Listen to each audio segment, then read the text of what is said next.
Okay, happy Wednesday racing, bayang karerista. Shoutout lang tayo saglit. Happy viewing kay Kagawad Joey Hipolito ng Sipak na Botas City at especially kay Boss Darna at Batang Hamog. Pagbate galing sa Team Darna. Okay, happy racing sa inyo mga boss. Good luck at Wednesday night racing tayo, no?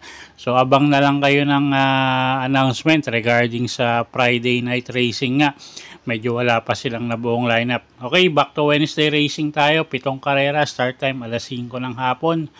Race number 1, start ng winner take all. 3-year-old and above maiden race placers. Distansya 1,400 meters.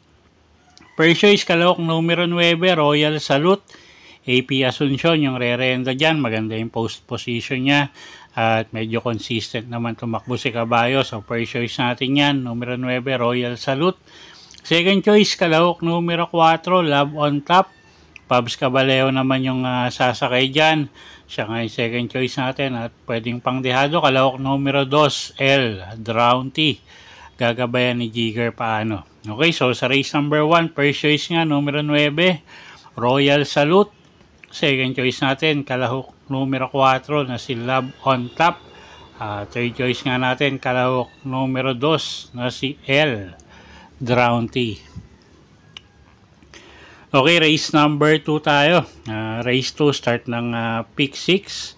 Distansya 1,400 meters, class 4, 42 to 56 bracket. Meron tayong 7 kalahok, but 6 in numbers, no? So, first choice natin dito, couple entering numero 2, keynote speaker, Red Soul, CL at Bincola at Pabs Caballero yung re-renda dyan. Medyo may nakikita tayong matutulin dito, so baka mapabor kay keynote speaker, no? At maganda pa yung distansya. So sila yung first choice natin. Couple entering numero 2, keynote speaker at Red Soul. The second choice natin yung kalahok numero 4 na si Luke Skywalker. Gagabayan naman yan ni JC De La Cruz. Okay, so sa race 2, first choice, numero 2, couple entering keynote speaker at Red Soul. Second choice, numero 4, Luke Skywalker. Okay, race 3 tayo, class 4, 42 to 56 bracket, start ng pick 5. Distansya, 1,400 meters. Okay, first choice natin dito, kalahok numero 6, couple entering Pine Nobu at over assuming.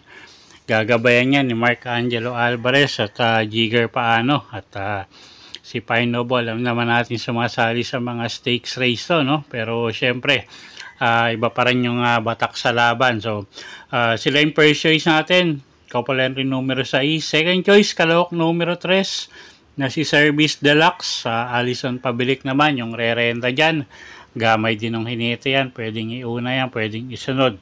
Okay, so sa race number 3, first choice nga, numero 6, couple entering Pine Nobu at over assuming. Second choice, numero 3, Service Deluxe. Okay, race 4 tayo, class 5, 17 to 41 bracket, distansya 1,400 meters. First choice rin natin dito, kalahok numero 5, couple entering Money Money Man. Double strike si Money Money Man, medyo mababa na sa grupo yan, no? At halos lowest group na nga to. So sila yung first choice natin, couple entering numero 5. Second choice, kalahok numero 1 na si Dancing Queen. Gagabayan naman yan ni RM Garcia. Pag tumakbo ng maayos yan, tingin ko malaki rin panalo. So second choice natin yan. Okay, so sa race number 4, first choice nga, kalahok numero 5, couple entering Money Money Man at double strike. Second choice, kalahok numero 1, Dancing Queen. Okay, race 5 tayo, class 5, 17 to 41 bracket. Distansya natin, 1,400 meters. First choice natin dito, yung kalahok numero 3, couple entering Hang Loose at Grand Monarch. Gagabayan ni Mark Angelo Alvarez at JD King Flores. So si Hanglus pwedeng iuna yan at yung couple entry niya pwedeng parematihin, no? So sila yung first choice nga natin, couple entry numero 3. Second choice, kalahok numero 6 na si Sapin Sapin. Si Espare Jr. naman yung sasakay dyan. So pag nagkaroon ng lutsahan, isa to sa pwedeng makinabang. At meron tayong mga nakikitang matutulin dyan, no? Baka magkaubusan sa unahan. Okay, so sa race number 5, first choice nga, numero 3, couple entering Hanglus at Grand Monarch. Second choice, numero 6, Sapin Sapin. Okay, race 6 tayo, class 5, 17 to 41 bracket, distansya 1,400 meters. First choice natin dito, kalahok numero 5, Sinag. GL Shego Jr. yung sasakay dyan at gamay naman ni GL Shego Jr. to, no? Isa siya sa mga regular rider niyan at siya yung nakikita natin pinaka-consistent dito sa mga tatakbo sa race number 6. Second choice, kalahok numero 3, Sky Plus. JRD Ocampo naman yung re-renta dyan. Okay, so sa race 6, first choice, kalahok numero 5, Sinag. At second choice, kalahok numero 3, Sky Plus. Okay, so kayo na po bahalang magdagdag kung may kursonada kayong iba dyan. Alam niyo naman yung grupong yan, no? Lowest group, laging anybody's race yan. Okay, last and final race tayo, race number 7. Class 5, 17 to 41 bracket, distansya 1,400 meters.